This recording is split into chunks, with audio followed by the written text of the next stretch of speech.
Cześć, witajcie. Dzisiaj tort z jednorożcem. Tort z jednorożcem jest to chyba jeden z najbardziej popularnych tortów, jakie kiedykolwiek przygotowywałam dla nastolatek, a ponieważ nie spotkałam się na żadnym innym polskim kanale ze wskazówkami, jak taki tort wykonać, więc ja Wam dzisiaj chciałam takie wskazówki przekazać.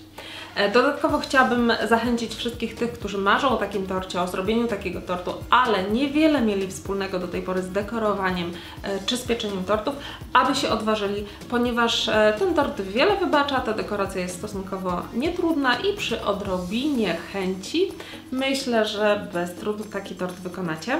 A ponieważ zazwyczaj moje pomysły przekraczają możliwości nagrań, więc dzisiaj wykorzystałam ten czas, aby przygotować też drugą wersję tego tortu, którą będziecie mogli zobaczyć w drugiej części tego filmu. Jedyna uwaga, którą powinniście zastosować przy przygotowaniu tego tortu, jest taka, aby nie wybierać do niego delikatnych, leciutkich biszkoptów, ponieważ jest to tort wysoki, więc ciasto powinno być bardziej stabilne. Delikatny biszkopt spowoduje, że ciasto może się jakoś odkształcać i może nie wyglądać tak ładnie i równo, jakbyście chcieli. A dokładny przepis jak zwykle znajdziecie na mojej stronie.